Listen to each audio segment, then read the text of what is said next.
Aquela semana que todo fã de Fórmula 1 esperava, chegou. O Grande Prêmio de São Paulo está na porta e, claro, a gente tem muito o que falar sobre isso.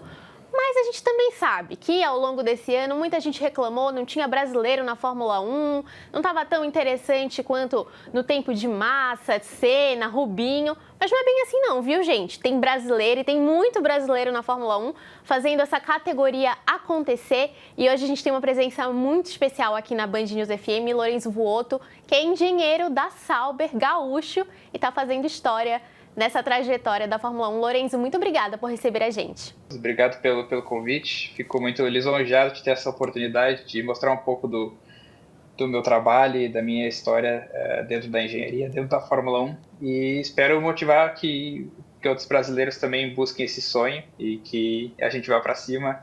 E é isso, o brasileiro não desiste nunca, a gente tem que ir atrás dos nossos sonhos também. Lourenço, então vamos começar do começo.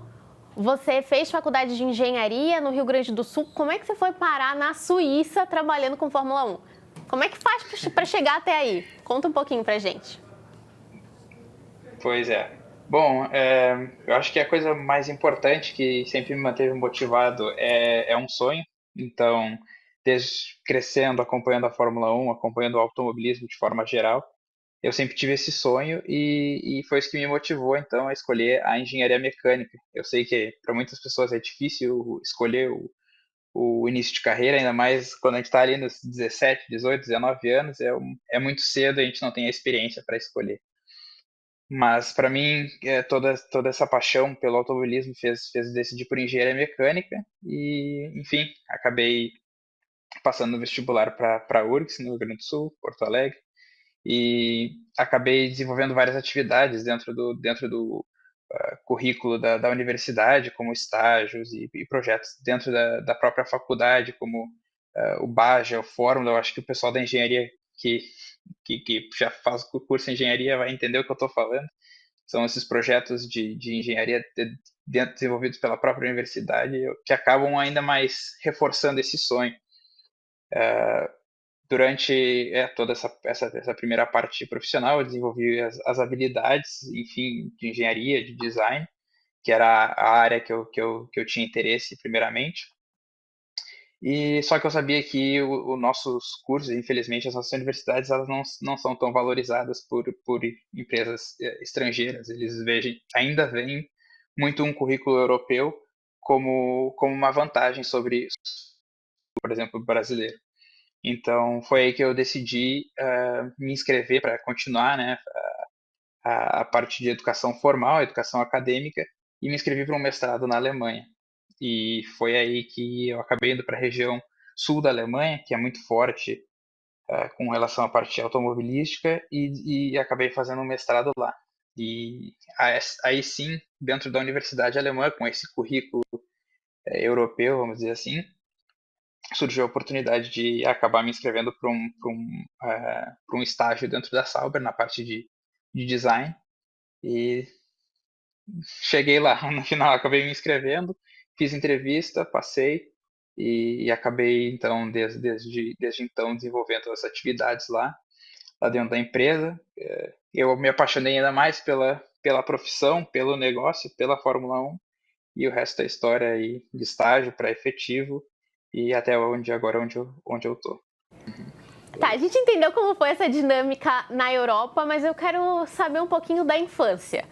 Eu acho que quando você estava também na faculdade, já não devia mais ter brasileiro na pista. Você me corrige aí nessa linha temporal. Na infância tinha? Como que foi a sua relação com a Fórmula 1? Quem você assistia? Sim. Então, quem me fomentou muito a acompanhar a Fórmula 1 desde criança foi meu pai, que sempre foi um fã do esporte.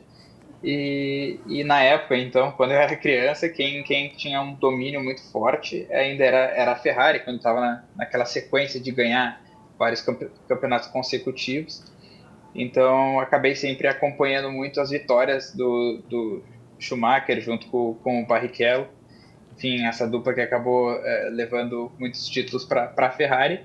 Mas claro que eu também sempre tive referências nacionais e é impossível não falar de Fórmula 1 e não falar do Senna, principalmente. Eu acho que ele se destacou muito com a habilidade dele, com a agressividade dele que é uma coisa, inclusive, que falta muito nos pilotos de hoje em dia. Então, mesmo numa época muito diferente, o estilo dele ainda trazia mais gana, mais emoção para quem estava assistindo o esporte. Então, eu levo esses dois pilotos como grandes referências, né? E como foi sua adaptação nesse mundo? Você já era da engenharia mecânica, foi para a Alemanha e aí, de repente, na Suíça, num país bem diferente do Brasil. Apesar de lá no Rio Grande do Sul você passar frio, não tem comparação com a Suíça, né? Tem mudança climática também. Como foi esse processo de adaptação? Como foi seu primeiro dia na fábrica? Conta pra gente. Sim. Principalmente a Suíça, eu acho que. Eu venho de Porto Alegre, que é uma cidade relativamente grande, né, a capital, então eu estranhei muito, mas não tanta questão do frio, não tanta questão do clima, mas sim o tamanho da cidade, ou o que acontece, né, o que acontece ao entorno da empresa. Eu cresci sempre com muito trânsito, prédios, ônibus vindo para lá, buzina, sinaleira, trânsito, né, enfim, é uma logística um pouco diferente. E aqui, por exemplo, eu faço tudo de bicicleta, passo pelo meio de alguns campos abertos, é uma coisa muito mais, acaba sendo muito mais rural, muito mais bucólica. E eu acho que isso foi a coisa que eu mais estranhei, assim, do meu dia a dia, da minha rotina, de pensar, nossa, que coisa diferente. E, enfim, com a coisa de clima e tal, eu acho que, claro, a neve é uma sensação nova, é uma coisa que a gente não está acostumado. Todo mundo vê e acha lindo, mas no final acaba pesando depois de um tempo. A gente fica, né, acostumado no Brasil a ter relativamente tempo sempre muito bom, poder fazer atividades ao ar livre. E aqui, quando chega o inverno, é uma coisa que tu fica literalmente trancafiado, só consegue ir de casa para o trabalho, trabalho para casa. Então, é uma coisa que acaba pesando bastante. E eu acho que, como qualquer pessoa também, foi a primeira vez que eu saí de casa, então acabei deixando família para trás, meus pais. E é toda uma questão de adaptação da vida mesmo, de não estar mais morando como filho dos meus pais, mas sim como eu mesmo, uma pessoa independente, né, completamente independente. Então, para mim, foram várias dessas transições ao mesmo tempo. E acho que isso foi a primeira dificuldade inicial.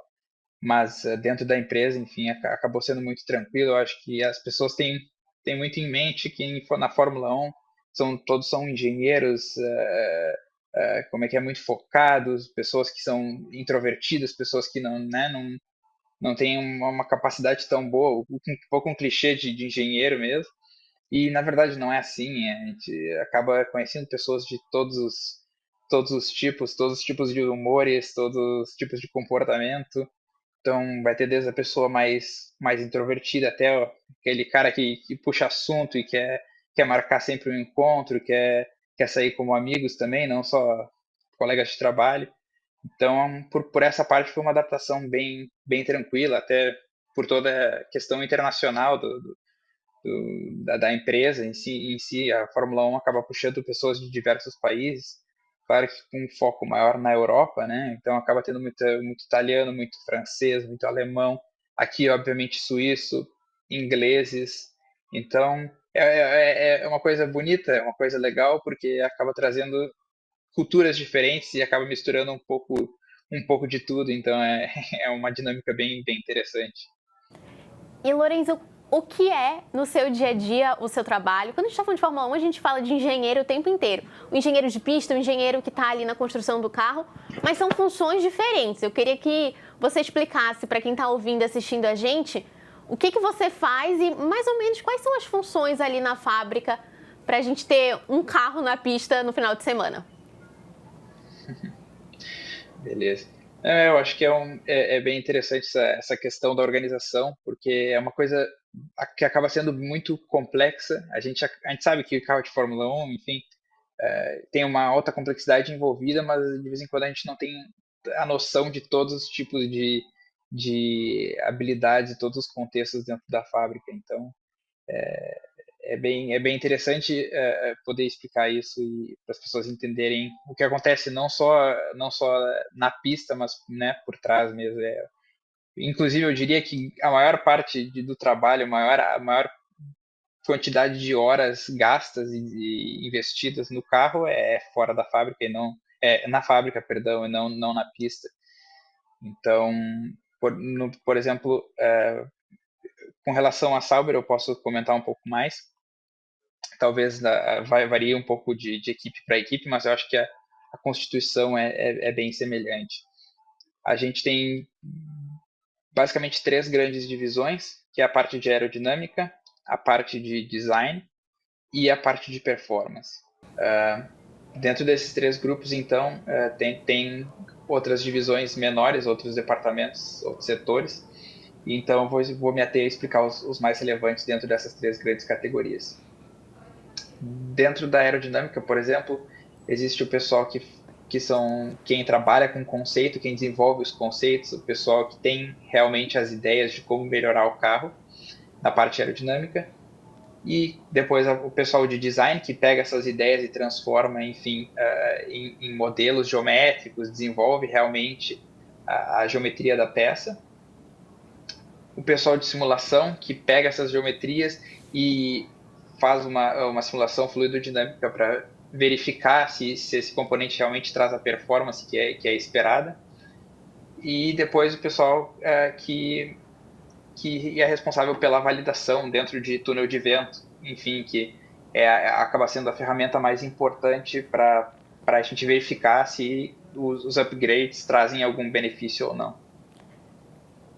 O pessoal de performance é responsável, então, por pegar todos os dados de pista. Então, esse é o pessoal que acaba aparecendo na televisão, ou o pessoal que acaba indo à pista e acaba fazendo a maior parte do trabalho nos grandes prêmios. Eles coletam esses dados, avaliam, tentam entender, primeiramente, se aquilo que foi desenvolvido por design está trazendo a performance na pista, porque uma coisa é teste em casa, no túnel de vento, e outra coisa é a pista. Então, todos os dados têm que estar batendo, tudo tem que estar funcionando de acordo com o esperado. E também esse pessoal, quando não só verificam e fazem a validação do que já foi para a pista, mas também ajudam a desenvolver os componentes quando eles ainda estão em parte de conceito. Então, eles recebem alguns dados de design e tentam verificar se isso vai trazer a performance ou não. Ou ainda dar algumas sugestões de como isso pode, como as peças, em que caminho as peças têm que ir para elas trazerem o máximo de performance possível. E o terceiro grande grupo, que é onde eu faço parte, é o grupo de design. Eles chamam design de chassi, que acaba envolvendo tudo que não é aerodinâmica. Então, isso acaba pegando todos os componentes de suspensão, direção, eletrônica, parte da aerodinâmica também, porque o pessoal de compósitos auxilia a transformar aqueles conceitos aerodinâmicos desenvolvidos pelo grupo de aerodinâmica em peças de fibra de carbono, enfim, eles fazem toda a construção de ferramental e tudo que é necessário para a produção da peça no final. E, enfim, são grandes grupos de design, mas que também trabalham junto com o time de engenharia estrutural, que é onde eu faço parte. Então, eu sou um engenheiro estrutural da Sauber, que a gente faz as avaliações, a gente faz simulações das peças para verificar se elas cumprem os requisitos de resistência ou os requisitos de performance que são fornecidos pelo grupo de performance para a gente. Então, a gente tem sempre algum tipo de objetivo a atingir e a gente tem que fazer o melhor trabalho possível para que as peças cumpram o seu papel da melhor forma possível. E, ao mesmo tempo, todo mundo sabe que um carro de Fórmula 1 tem que ser leve, então tem que atingir todos os objetivos e mais fazer as peças o mais leve possível, que geralmente é um dos maiores desafios, até porque quem conhece o grupo da FIA, que é quem escreve as regras da Fórmula 1, é muito restrito com relação a alguns testes, então a gente tem que estar sempre atento ao regulamento e garantir que as peças são legais, senão elas podem acabar trazendo performance e no final das contas acaba sendo um conceito ilegal e o carro é simplesmente desqualificado da corrida. Então, Eu queria saber como que vocês colocam tudo isso em um calendário. que ao longo de todo o ano tem vários upgrades, várias mudanças no carro, o que funciona, o que não funciona. Vocês têm um calendário, chega finalzinho de 2024, tem um calendário na sala de 2025 de quando essas mudanças vão ser aplicadas? Como que vocês dividem isso? E vocês já estão trabalhando no carro do ano que vem? Como que vocês separam isso em tempo para conseguir dar conta? Beleza. Não, com relação a isso, geralmente na temporada anterior tem uma avaliação de o que está funcionando e o que não está funcionando, porque principalmente equipes que têm um menor número de funcionários, como é o caso da Sauber, como é o caso da própria Williams, Haas e a Vicarb, por exemplo, são equipes que não se comparam em número de pessoas, de funcionários com as equipes do topo, tipo McLaren, Ferrari, Mercedes, etc. Então, tem muita questão de avaliar primeiramente o que está funcionando e o que não está funcionando, porque a gente tem que desenvolver aquilo que traz aquilo que tem mais chance de trazer performance. Então, se eu tenho dois componentes diferentes, um está funcionando bem e o outro não está funcionando corretamente, a gente trabalha sempre naquele que tem esse maior potencial. Então, sempre se faz uma avaliação no ano anterior para ver, ok, o que a gente precisa mudar e o que vai manter para o carro do ano que vem. Enfim, acaba desenvolvendo o calendário do ano baseado nessas atribuições do que tem que ser melhorado e o que está bom. E o que acaba se definindo muito são eventos específicos. Então, as peças elas não têm uma data para serem liberadas e finalizadas só por um dia do calendário, mas não, elas têm um target, né, um objetivo de uma corrida específica. Por exemplo, a gente sempre escuta, a equipe tal vai trazer um upgrade para uma pista específica. Isso certamente já foi definido anteriormente, já era sabido que tinha esse potencial de desenvolver essa peça, e o tempo necessário para isso seria até aquele evento. E é assim que acaba se dividindo o calendário. Obviamente, quando tem uma grande mudança de regulamento, como é o caso de 2025 para 2026, que acaba não existe reaproveitamento de peças, tudo tem que ser desenvolvido do zero. Então, aí sim, esse calendário acaba sendo um pouco modificado, a gente tem que começar o trabalho um pouco antes, senão não daria tempo de fazer tudo a tempo do início da temporada. Então, o que eu posso dizer é que sim, já estamos trabalhando temos pessoal trabalhando no carro do ano que vem, temos pessoal trabalhando no carro de 46, fazendo algumas avaliações já, e ainda tem os últimos upgrades, que isso já é abertamente declarado, os upgrades. Tem gente que ainda está trabalhando no carro desse ano. Eu, pessoalmente, estou trabalhando, terminei alguns projetos já que vão vir aí para as próximas corridas, e estou trabalhando agora mais focado no carro do ano que vem mesmo. Então, projetos um pouco mais de longo prazo. Eu queria te perguntar, como pessoa física, como é para você, que trabalha diretamente com isso, você assiste, vê uma pecinha no carro, putz, isso aqui fui eu que fiz, foi o desenho que a gente estava conversando, não necessariamente, né, se faz sozinho, mas saiu de uma conversa sua com colegas, da sua equipe que você conhece. Como é essa sensação? Pois é, eu acho que essa é a maior recompensa, na verdade. É, inclusive porque a gente tem peças que são super pequenas, minuciosas, talvez uma pessoa leiga pense, nossa, nem teve tanto tempo investido, nem teve tanto trabalho por trás disso, mas a gente que trabalha diretamente com isso sabe que toda e qualquer peça que é desenvolvida tem muito carinho, muito amor e muito tempo necessário, enfim, para desenvolver ela. E a recompensa final é tu ver que passou por todas as etapas de conceito, design, validação e finalmente chegou no carro, até porque é como um checklist, né? Tudo precisa estar ok, tem que passar por todas as etapas para depois poder a peça poder ir para o carro. Então, é uma recompensa não só pessoal, mas de também entender assim, entender que tudo foi feito minuciosamente, a gente teve atenção em todos os pontos e que nada deu errado. Até porque a Fórmula 1 é um esporte em que a gente leva tudo ao extremo, então, atrelado a isso sempre estão muitas falhas, muitas tentativas. Eu acho que esse é o espírito da coisa também, não só celebrar os sucessos, mas tentar entender quando aconteceu alguma falha, ou por que aconteceu. Enfim, isso é uma coisa para mim, pessoalmente, me motiva muito, saber que a gente está levando tudo ao extremo, e é uma coisa que eu tenho tentado fazer desde que eu entrei na empresa. Então, poder ver na televisão também, nem todas as peças, tem peças que estão por baixo da carroceria, por baixo do chassi, então a gente acaba não vendo, mas também tem muitas peças que a gente trabalha que acabam aparecendo legal. Então, acho que é bem interessante essa experiência. Você falou que essa sensação com a Fórmula 1 vem desde a infância, de assistir com seu pai. Você tem alguma sensação de dever cumprido, de chegar à categoria mais competitiva do mundo, não só para os pilotos, mas para os profissionais de engenharia também? Não tem quem pense em trabalhar com automobilismo que não fale de Fórmula 1, é alto rendimento ao extremo. Qual é a sensação de sair daqui do Brasil, do Rio Grande do Sul? Está na Suíça, está na Sauber, uma empresa gigante, tradicional. Qual que é o prestígio pessoal disso?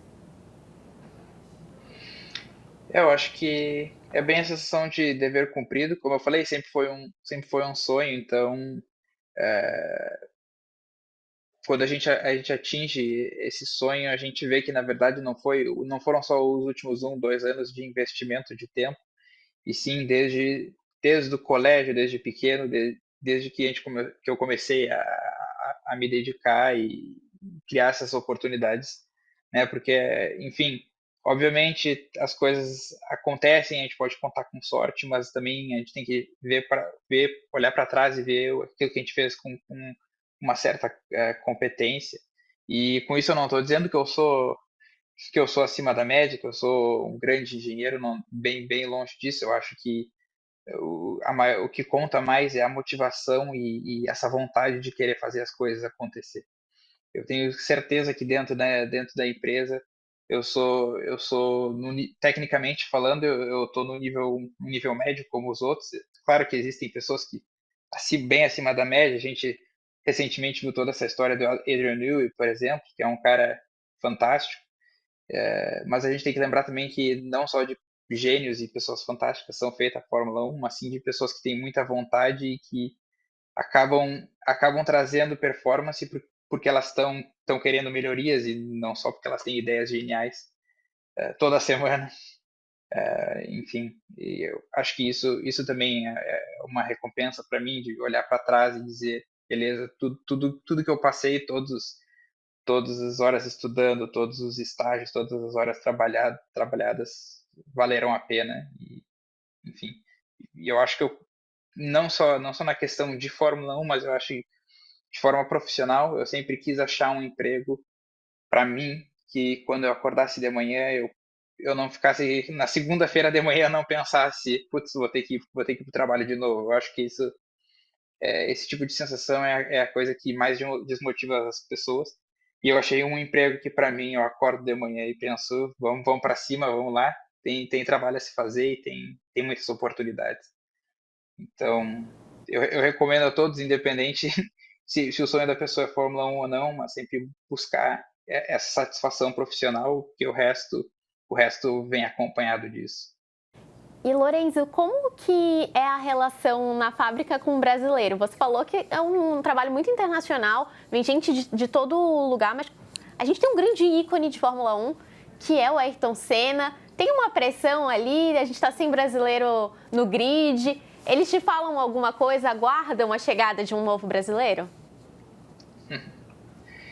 Eu acho que sim, eu acho que eu escuto sim de pessoas, especialmente com a gente teve recentemente, teve e tem recentemente ótimos pilotos. Eu diria que ainda infelizmente não tiveram tantas oportunidades como o próprio Drogovic, o Bortoleto, enfim, são pilotos excepcionais, mas que ainda no momento ainda não estavam no lugar certo, na hora certa.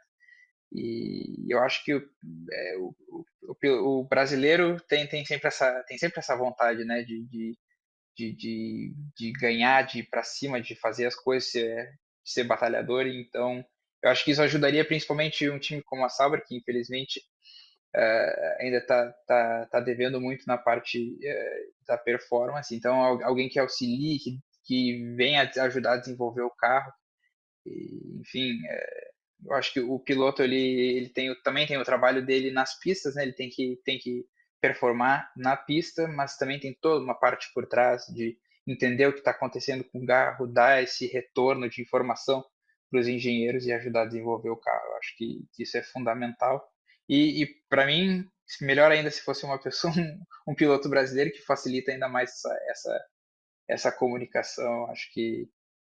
Eu acho que isso vai acontecer. Eu tenho muitas esperanças nessa geração de pilotos. Eu acho que a gente está contando com boas pessoas e agora é só uma questão de tempo mesmo até isso acontecer.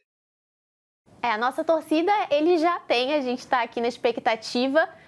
Mas falando de piloto, você falou que a língua podia ser uma facilidade. Você tem contato com a dupla hoje da Sauber, o Joe e o Bottas? Como é essa relação da fábrica com os pilotos? Tem uma troca? Sim, principalmente os pilotos eles estão muito conectados com o pessoal da performance, porque enfim é a pessoa que são as pessoas que precisam desse feedback, são as pessoas que tentam entender de onde vem a performance, o que está faltando enfim esse canal acaba sempre sendo mais aberto.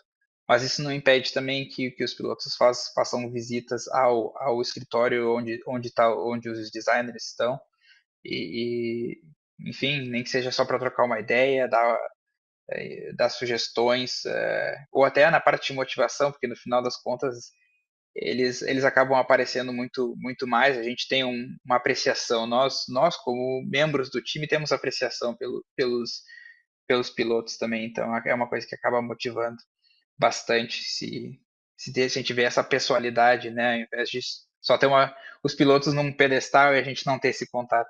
Mas isso acaba acontecendo, sim, eles vêm.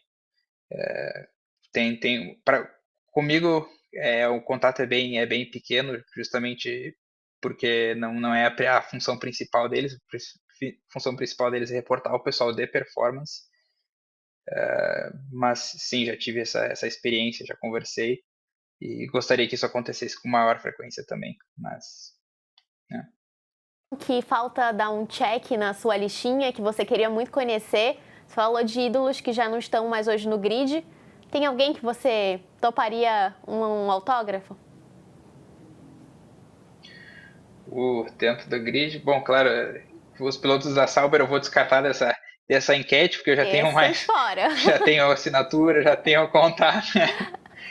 Mas eu acho que pilotos que são extremamente talentosos são o próprio Alonso, que apesar de estar numa idade já mais avançada para um piloto de Fórmula 1, acho que ele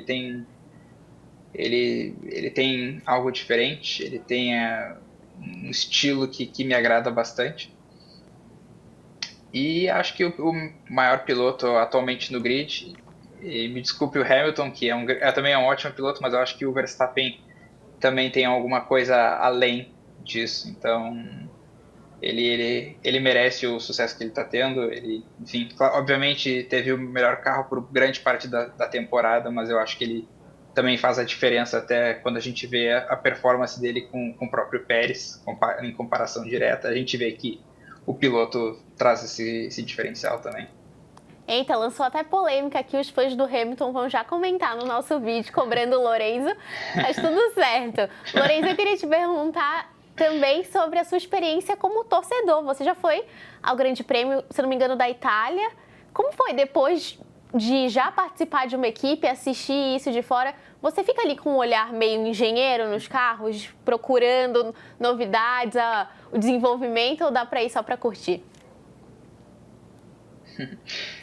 Bom, primeiro eu só gostaria de comentar também que a experiência é única, apesar de eu eu digo, a primeira vez que eu fui para um grande prêmio foi depois de eu ter começado já na Sauber, então eu já tinha essa proximidade com o carro e mesmo assim achei uma experiência incrível. Acho que experiência de telespectador ela conta muito e recomendo a todos também. Eu sei que não é um esporte barato, os eventos não são baratos, mas eu acho que é um investimento que vale a pena para todo fã. E sim, eu já estive presente no Grande Prêmio de, de Monza 2 vezes e acabei estando presente também na parte eles chamam de T01, que é a parte de quando eles fazem as filmagens do carro antes do rollout, antes do lançamento oficial do carro. E a experiência certamente é diferente, está próximo dos carros. Só que quando a gente vai como telespectador, a gente tem até um certo limite de proximidade. A gente acaba não conseguindo enxergar tudo que o pessoal que está realmente trabalhando na Fórmula 1 enxerga. Então, assim, são duas experiências completamente diferentes. Como telespectador, ótimo como espetáculo, mas como se conseguir um acesso ao paddock, abre outra dimensão dentro do esporte, eu acho que é muito interessante. E tem toda a questão de todo mundo tentar esconder seus segredos, então a gente vê que todos os passos das pessoas que estão lá não são em vão, eles tentam tapar o carro, eles tentam esconder, eles tentam ficar na frente. E faz parte do jogo, né? Ninguém quer desenvolver ótimas soluções para todo mundo copiar na primeira corrida depois, né, de, desse upgrade. Então, dá para entender isso. E tem algum objetivo que falta você conquistar? Tem alguma posição que você sonha muito em estar dentro da Fórmula 1? Sim, eu acho que para mim duas coisas são muito importantes. A primeira é ver o meu progresso e quando eu digo meu progresso é meu progresso de experiência e de conhecimento. Então eu acho que isso é uma coisa que me motiva muito ainda, apesar de eu já estar há 2 anos e meio na Sauber. Eu sinto que todo dia eu estou aprendendo alguma coisa nova. Então isso é uma coisa que é um objetivo no momento que a gente para de aprender coisas novas, eu acho que a gente perde um pouco a magia. Mas nesse momento eu aprendo, que nem eu falei, todo dia tem uma coisa nova, um interesse diferente. É muito interessante essa experiência. Mas, assim, a médio e longo prazo, eu gostaria de chegar num cargo de gerência, de design, enfim. Cada pessoa tem a sua vocação e eu acho que eu trabalho com a parte técnica, mas eu gostaria também de ter um contato mais humano no final das contas. Eu acho que isso se encaixa mais numa profissão de liderança, de gerência. E claro, isso vem com muito esforço, muito trabalho, anos de trabalho, não é de um dia para o outro, que tem que ter a consciência que tem toda uma progressão dentro da empresa, mas eu acho que isso seria muito interessante de poder lidar com pessoas diferentes e auxiliar no desenvolvimento do carro como um todo. Até porque como um engenheiro avulso, a gente acaba se desenvolvendo algumas peças menores, componentes menores, mas a gente perde um pouco a noção do todo. E eu acho que isso é muito interessante também ter essa noção do todo, ver como todas as peças diferentes conversam com si só e não só focar e olhar para um ponto específico. Então, acho que seria bem interessante. Perfeito. Eu vou aproveitar a sua presença para tirar umas dúvidas que apareceram no levantamento que a gente fez na sala Band Google, com parceria com o Google, do que as pessoas mais procuram na Fórmula 1. E a primeira pergunta: quanto custa um carro de Fórmula 1? Quanto custa fazer um carro de Fórmula 1? Dá pra gente ter dimensão disso? Olha, eu vou te dizer a verdade que qualquer valor que eu acabar te falando vai ser pura e mera especulação. Mas o custo em si, eu acho que acaba indo muito além de só o que a gente vê, porque a gente vê as peças prontas e tenta dar valor a essas peças, mas tem muitos outros custos por trás, especialmente todas as ferramentas que são necessárias para produzir. por exemplo, todas aquelas peças lindas de fibra de carbono que a gente vê, tudo acaba necessitando de moldes, de muito material para acabar chegando naquilo. Então, olha, é difícil de eu te dizer um valor, mas é caro isso. Fica aí para uma próxima, para uma mega da virada para os nossos ouvintes e telespectadores. Uma outra pergunta que apareceu bastante: como os pilotos fazem para ativar o DRS? Tem um botão no carro, uma palavra mágica? Como que funciona esse modo turbo?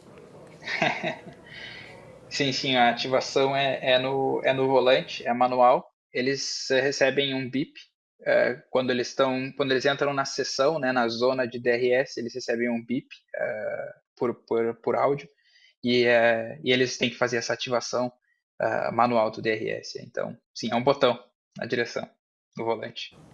E outra coisa que as pessoas têm procurado bastante no Google: o que é o halo na Fórmula 1? O halo aqui a gente não está falando do halo de Ok, banheiro, gente. O halo é um equipamento específico que tem nos carros. sim.